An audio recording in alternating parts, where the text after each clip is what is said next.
Dickson Yu. As for Yu Qinglong, he is a native of Yangningzhu, Shaanxi province.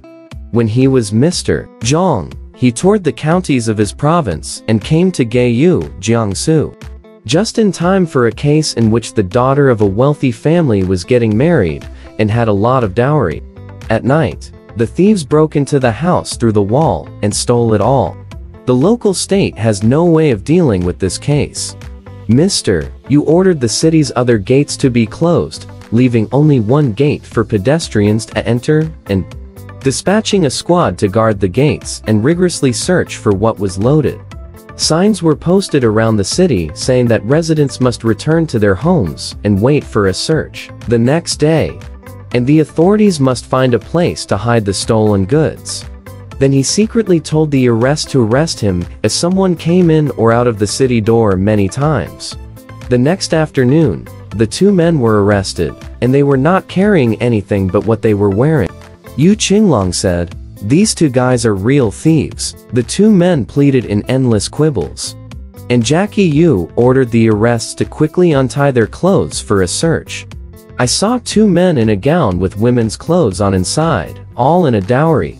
It turned out that after the thieves saw the notice, they were afraid to make a search the next day and quickly transfer the stolen property to the outside of the city. It's just too much to take out of town at once, so you wear it secretly and go out of town many times.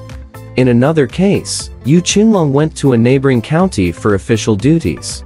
When he was serving as a county commander in Luoqing County, Guangxi Province, early in the morning, he passed the outskirts of the county and saw two people carrying a patient on their beds, covered in large quilts, with strands of hair sticking out of pillows, the flowers of which lay on their sides.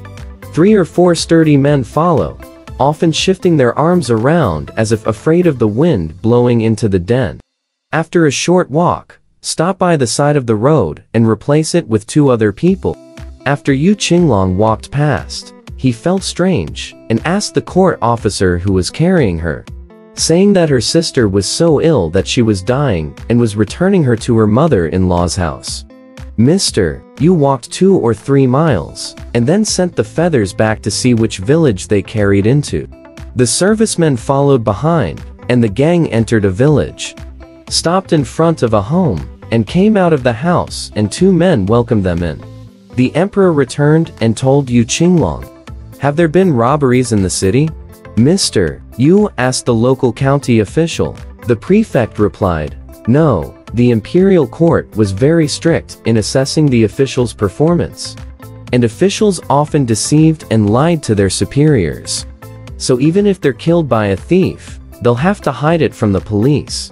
Mr. Yu went to the residence and told his government employees to check for looted homes.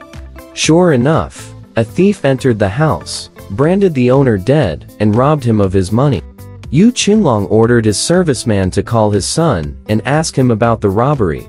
Mr. Oto's son is adamant. "I've got the thieves here for you. How can I say no?"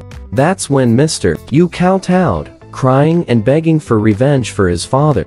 Mr. Yu went to see the local county officials again, sent a strong government official, went out of town at night, went straight to the village and caught 8 men on the spot.